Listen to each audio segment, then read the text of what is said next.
data source. Okey, pertama sekali saya ulang balik semula. Pergi kepada Visual Dashboard. Okey, kemudian kepada Set a Data Source Now. Kemudian dia akan tulis kat sini Data Source None. Awak pergi kepada Browse. Awak browse and then you navigate. Browse and then please navigate accordingly your API info project data lah. Kat mana data yang ada? Dekat dalam project lah kan? Okey. Dekat dalam anda punya installer tu dia ada tulis project. Dekat dalam project tu ada Cholera. Anda ambil Cholera project tu. Anda tekan open. Dan anda pilih questionnaire. Dia ada tulis questionnaire, data entry, no check code. Ambil yang questionnaire. Tekan OK. Dah tekan OK dah? OK. Bila tekan OK, dia akan tulis processing finish. Correct or not? OK. Sebelum kita memulakan analisis, mari kita faham dulu dia punya interfaces. Okey, interfaces. Yang pertama di sebelah kiri ini dipanggil option. Anda boleh klik option ni. Option ni akan mengeluarkan beberapa jenis analisis yang anda mahukan ataupun beberapa menu yang anda mahukan. Anda boleh klik di option punya button di sebelah kiri atas ataupun anda boleh right click. Awak boleh right click pun dia akan bagilah. Okey, itu adalah cara nak mencari data analisis protokol yang awak nak. Contohlah, saya nak tengok data. Saya just right click, saya boleh pergi kepada add an analysis gadget, saya boleh pergi kepada line list. Maknanya saya nak tengok senarai nama lah, 66 rekod ni. Kan ada 66 rekod ni. Saya boleh klik kepada line list dan dia akan bagi teruslah line list yang berkenaan. Let's say saya nak tengok apa? Saya nak tengok name. Saya tekan OK. So dia akan ada name lah. So semua name missing. Sebab apa missing? Sebab ini adalah data private kan. Kita tak nak ada nama orang lah kan. Keep it confidential. Okey. Itu butang option. Kita belajar butang dulu. Yang kedua dipanggil sebagai refresh. Refresh ni adalah untuk anda refresh balik, update apabila anda telah buat analisis. Ataupun analisis tu anda dah buat kepada male sakit. Lepas tu anda nak buat male sakit umur bawah 20. So anda refresh lah. Supaya analisis yang terlatest itu dapat emerge. Dapat dikeluarkan. Ataupun anda nak tukar, tadi male kan? Sekarang ni tukar male kepada female. Okey. Kepada mereka yang menggunakan data sendiri pun, tak ada masalah. Anda boleh buat data sendiri. Cuma for the sake of familiarization dan juga standardization, saya buat pada data set yang samalah. Okey. Nanti anda akan tengok apa yang terjadi jika anda menggunakan jenis questionnaire yang begini. Jenis questionnaire yang begitu. Anda akan nampaklah. Kemudian kita akan pergi sebelah kiri, dipanggil sebagai set data source. Of course, data source maknanya anda nak ambil data yang mana. Iaitu yang kita dah buat tadi, set data source. Okey, O adalah open. Adalah apabila kita nak membuka canvas. Kita nak membuka canvas. Canvas kita yang berkaitan dengan Cholera ni. Ini contoh, anda nak buka file canvas dia. Anda boleh pergi dan dia akan buka canvas file yang berkenaan. Okey, ini canvas dia, nampak? Dia akan keluar terus canvas yang telah dibuat. Ini contoh canvas yang telah dibuat. Nampak ke tak nampak ni? Cholera in Rowena report. Dia ada dekat sini. Dia punya apa nama ni? Analisis dia. Dia akan ada dekat sini. Dia punya distribution of cases by village. Dia ada dia punya ill or not ill. Based on the gender, based on the location, based on the status of ill, who is illing lah. Siapa yang ill, siapa yang tak ill. So ini adalah nak membuka canvas. Dapat Nampak? Okay, very good. So, open, dia tulis sini, open an existing dashboard canvas. Okay, ini adalah contoh yang seterusnya. Okay, kemudian kita ada save. Kemudian kita ada save as. Kemudian kita ada variable. Variable ni adalah kita punya apa? Pemboleh ubah. Okay, kemudian last sekali sebelah kanan tu adalah filter. Filter ni adalah apabila anda nak melihat, contohnya, gender ada dua, lelaki atau perempuan. Anda nak tengok di kalangan perempuan dulu. Atau anda nak tengok di kalangan lelaki pula. Itu dipanggil filter. Okay, dah habis ni. Anda boleh pergi kepada pangkah, tutup balik, buka balik. Ni sebab report dia dah ada dalam canvas, jadi tak syok lah sebab anda dah tahu. Jadi kita nak buat report kita sendiri. So macam biasa, pergi kepada set a data source now, browse accordingly. So you are browsing it under the Cholera project. So I'm going to use it here, questionnaire, and then after that, okay. Alright, so now kita nak belajar macam mana cara nak meletakkan data analisis ataupun nak memulakan data analisis kita. So remember, any analysis will be starting upon the descriptive nature of the data. You must describe the data first. Faham tak? You must describe the data. What does that mean? You have to do a descriptive statistics. you have to report the descriptions of the population of interest that you have been investigated. Faham Yang telah anda selidiki ini, anda perlu tengok dulu. Okey, kita akan mulakan yang pertama. Anda boleh pergi kepada sebelah atas ni, namanya variable. Anda boleh klik pada variable. Dia akan ada satu box di sebelah kiri, namanya define variables. Ada nampak kat situ? Di sini adalah satu konsep di mana anda nak panggil pemboleh ubah yang telah anda cipta, yang telah anda collect, yang telah anda buat di dalam anda punya create functions. Okey. Untuk memudahkan, saya akan buka sekarang form ni supaya saya boleh tengok teruslah. Kejap lagi form ni bentuk yang macam mana yang Kolera ni dah set up. Yang anda boleh gunakan lah. Kalau anda malas kan, anda boleh terus gunakan dia punya template. Lepas tu anda adjust accordingly. Okey, ini contoh. Ini adalah contoh data apa. Anda boleh right click seperti mana saya ajar sebelum ni. Anda boleh right click, tengok atas ni dia tulis date. So ini jenis date. So katakanlah il ni kan. Il ni jenis apa? Tengok property, dia adalah jenis yes, no. Okey, katakanlah occupation. Occupation ni jenis apa? Anda boleh right click dan properties dia adalah jenis text. Maksudnya dia dimasukkan secara robust. Masuk je lah apa-apa pun bentuk. Okey. Allah, ini bukan Mac Kalau Mac saya boleh terbangkan aja. Kita pergi balik pada Visual Dashboard. Sekarang ni kita nak tengok descriptive statistic. Cara dia right click. Saya suka right click saya suka right click. Kemudian anda boleh pergi kepada di bawah ini dipanggil sebagai add an analysis gadget. Add analysis gadget. Anda boleh Anda boleh ke kawasan berikut. Pertama dinamakan sebagai line list. Line list ni maknanya list keseluruhan lah. List keseluruhan. Let's say saya nak tengok apa? Saya nak tengok. Dia dah bagi dah jenis data tu. Contohnya saya nak tengok Q10 diarrhea. Diarrhea bulan dia bulan maknanya atau lah ni. Kita boleh tekan sebelah bawah ni namanya group and sorting. Kita boleh klik pada sorting. Kita boleh minta pula nak group as apa. Let's say kalau kita kata nak group by gender pun boleh. Okey, untuk kali ini saya tak buat apa-apa. Saya just nak tunjuk je. Display kita boleh display as line listing. Kita boleh buat data filter. Nak filter by date, nak filter by apa. Semua boleh Condition ni kita boleh letak. Kita tekan OK dan anda akan dapatlah line listing yang mengatakan yes dengan no. Yes, no, yes, no, yes, no. Yes, no, yes, no, yes, no. Macam tak ada apa-apa faedah daripada yes, no ni. Kita tak nampak apa-apa. Tapi inilah namanya line listing. Line listing sebenarnya konsep dia hanya nak melihat line dan list dia. Itu konsep dia. Okey, yang kita nak buat adalah lebih kepada frekuensi sebenarnya. So right click, kita akan pergi kepada add analysis gadget. Anda boleh pergi kepada frekuensi. Ini adalah yang basic kita akan pakai. So let's say kita nak tengok frequency of those who are ill or not ill. So ill or not ill tu tadi dinamakan apa? Saya tak sure. Oleh itu saya pergi balik, nama dia adalah, saya right click, Allahumma salli ala sayyidina Muhammad, dia telah tertekan. Nama dia adalah Q8ILL. Nampak tak? Itu dia punya nama, field name dia.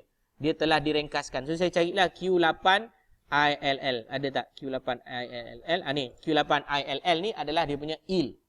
Illness status. Saya tekan OK. Awak terus tekan OK je. So dia akan terus bagi anda result mengenai frekuensi berkenaan. Nampak Senang susah? Senang kan? So anda sebenarnya boleh buat yang the next one adalah basically anda boleh pergi ke dalam collapsible ni adalah untuk kita ringkaskan. Okay, ni frekuensi ni kan. Kita boleh sembunyikan dia. Maknanya frekuensi sakit tak sakit kita dah tahu. Anda boleh tekan juga open gadget ni untuk membuat sebarang manipulation. Contohnya, saya nak pergi kepada group and sorting. So saya nak group by gender. Okay, sorry saya tak tahu gender dia apa. So saya pergi dekat sini. Sex. Sex ni adalah dia punya jenis dia common legal. Dia tulis Q3SEX. Q3SEX. So kalau anda nampak kat sini, dia ada tulis data source tau. Data source dia adalah kod huruf besar SEX .SEX. So dia akan setkanlah sebagai setup code. Ini adalah yang level-level yang saya katalah. Command legal ni adalah yang bukan kata susah pun. Senang je kalau awak belajar. Cuma untuk standard awak ni saya tak nasihatkan pakailah. Awak boleh belajar sendiri. So yang itu adalah Q apa tadi? Q3. So anda carilah Q3. Mana Q3 ni? Q7, Q8, Q3. Ada tak ni tadi? Q3. So kalau saya tekan saja OK ni, so dia akan bagi pula frekuensi by sex, iaitu male and female. You see? So automatically it will be represented as follows lah. Sex is equal to female is these values and then male is equal to this value. So by using this one, automatically we can think inside our brain what is the status of illness among these two groups. Ini yang saya tengok ni tadi adalah mengenai apa? Ingat, yang saya tengok adalah status of ill. Betul tak? Variable utama saya tadi ya, tuan-tuan dan puan, adalah Q8, ILL, iaitu illness. Sama ada dia sakit ataupun dia tidak sakit ni. ILL tanda seru ni. So, anda boleh gunakan benda ni, information ini untuk menampakkan kepada diri tuan-tuan dan puan kesuperficialan data itu. So, cara superficialnya, what is the story is all about with this particular data. So the next one yang kita kena tahu adalah kita nak, katakanlah kita nak teruskan buat analisis secara analytics. Ini descriptive ya. Ini namanya apa? Descriptive. You are only describing the data based on what happened to the group. So you have two groups, ill or not ill. And based on these two groups, you are sorting them by different kind of gender, which is male and female. So now we are going to begin with another approaches where we have to identify the hypothetical judgment. Kita nak menghipotesiskan sekarang ini. Dah ready belum? Kita nak menghipotesiskan, is there any significant association or is there any difference between these two group? Betul tak? Kita dah belajar dalam chi-square bahawa bila kita ada yes, no, dia adalah data kategori. Dan kita ada male, female, dia adalah data kategori. Kita tak boleh buat korelasi, kita tak boleh buat t-test, kita tak boleh buat semua benda-benda ni. Kita hanya boleh membuat data-data categorical data analysis. So dengan menggunakan kai apa? Kai square. Kita kena pakai kai square. So cara dia adalah right click dan tuan-tuan dan puan pergi pada add analysis gadget. Dan anda boleh proceed kepada yang kita baru lepas tengok ni tadi. Namanya M kali dengan N. Iaitu 2x2 table. Anda klik kepada 2x2 table. So dia akan tanya siapakah itu exposure dan siapakah itu outcome. So seperti mana yang saya cakap tadi. Kita nak mengkonon-kononkan exposure factor ini adalah menggunakan jenis kemaluan. Jenis gender. So ambil exposure, tuan-tuan dan puan, carilah Q3. So Q3 ni dia punya sex ataupun dia punya gender, laki atau perempuan. Kemudian outcome variable dia kita akan lihat kepada Q8 ill. Kita nak tengok, is there any significant association or is there is no significant association with regard to the difference of this gender basis. Faham so seperti mana saya kata tadi dalam 2x2 by N dalam StatCal, outcome ada juga exposure. So exposure ni boleh ada dua lah. Laki bukan lelaki. Makan bukan makan. Mana tak makan lah. Kemudian kita ada sakit tak sakit. So benda-benda tu dah fulfilling dan okay. So anda boleh pergi ke bawah ini. Namanya weight. Weight ini adalah pemberat. Pemberat ni contoh jika anda ada beberapa pemberat seperti spatial location. Kawasan, tempat, daerah, mukim. Anda boleh gunakan sebagai pemberat. Tapi untuk simplification saya tak pakai. Pergi kepada 2x2 mapping. So 2x2 mapping ni kalau anda lihat, dia akan ada kat sini. Male, female, 1 and 0. 1 is yes, 0 is no. Ini adalah contoh value yang apabila anda nak map secara manually. Okay, nak map secara manually lah, 0 dengan 1. Sekejap 2x2 value mapping ni adalah apabila anda tak sure value anda. Bukan tak sure, sorry. Apabila anda nak mapping secara manually lah. Anda nak map kan. Okay, male dengan female. Male yes, female no, something like that. So this is called value mapping. Kita discard this one. Display ni akan tunjuklah smart 2x2 table apa benda yang awak nak. Awak nak klik semua ni pun boleh, tak ada masalah. Color and style awak boleh pilih. Data filter macam biasa, kita nak filter according to the dates. Kadang-kadang kita filter according to the dates ni sebab kita nak pastikan hanya orang yang dalam selepas index case sahaja dikira sebagai epidemiological concern. Faham tak? Tahu index case? Orang yang mula-mula introduce the case lah. Macam index case COVID siapa? Index case COVID. Keharmonian dan kasih sayang. Okey, dah siap? So, anda akan pergi kepada OK. Bila anda tekan OK, dia akan keluarlah table macam ni. Ni dipanggil cross tabulation table, smart table. Dia akan keluarlah table ini, yes, bagi female, yes bagi male. So dia akan keluarlah yes, no, male, female. Yang ini tadi saya kata awak nak map kan. Katakanlah awak memapkan male atau memapkan female. Tak kisahlah awak nak map ke tak map. Tapi kalau awak tengok kat sini, nilai chi dia memang kelakar. Nilai P dia pun memang kelakar. Dan odd ratio dia adalah null. Maknanya, ini bukan fact. Ini bukan faktor ya. So kita boleh padam. Ini contoh. So sekarang ni, saya nak memberi anda satu tugasan. Dengan menggunakan data yang sama ini, cuba praktiskan. Cuba cari apakah faktor-faktor yang signifikan dengan illness seseorang.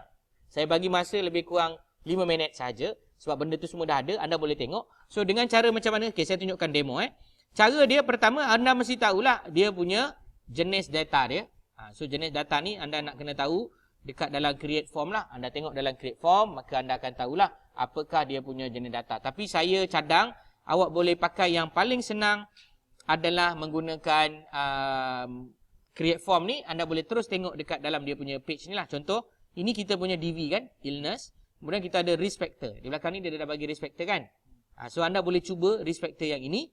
Anda boleh cuba juga risk factor yang belakang ini. Dia ada kan, dia tulis ini boiling or not boiling, good or not good. So boleh buat sekarang. Saya cuba 5 minit saja saya bagi. Cuba beberapa minit dah ni pun tinggal. Yang pertama, anda tengok dululah apa yang anda nak tengok. Kan ada banyak faktor ni, ada banyak risk factor ni kan. Katakanlah saya nak tengok yang ini. How does the household prepare its drinking water?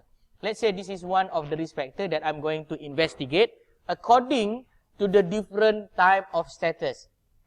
Based on their illness lah, whether they are illness group or not illness group. So I'm going to right click and then go to properties. Saya tengok kat sini Q59 boil. Apa dia? Q59 boil. So kalau kita tengok kat sini bawah ni ada data source. Data source dia pada code Q59 boil .Q59 boil. So kalau saya pergi kat sini dia akan ada dua argument. Yang pertama boil, yang kedua adalah not boil. Okay.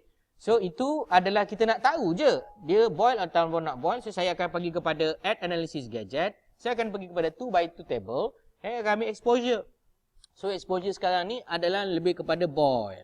So outcome yang ada adalah dari segi Q8E. So saya akan tekan OK. Tapi saya tak nak tekan lah sebab saya nak suruh awak yang buat. Betul? Alright. Boleh cuba? Awak buat. Awak boleh save kat canvas. Baik. Untuk memudahkan kefahaman tuan-tuan dan puan semua, saya tunjukkan satu contoh saya yang mungkin anda nak tengok macam mana cara saya buat analisis itu dan interpretasinya. Right click, add statcal calculator, add analysis gadget. Saya akan ambil 2x2 table. Saya akan ambil exposure saya based on food eaten. Food eaten ni sebab dia isi dalam checkbox tau. Tap kan. So outcome variable saya adalah saya lihat kepada ill or not ill. Saya buat secara robust lah. Saya nak tengok je. Ill not ill. Ill not ill. Kemudian saya pergi kepada OK. Selepas saya pergi kepada OK ni, dia akan terus bagi saya a cross tabulation table consist and comprising of all this exposure.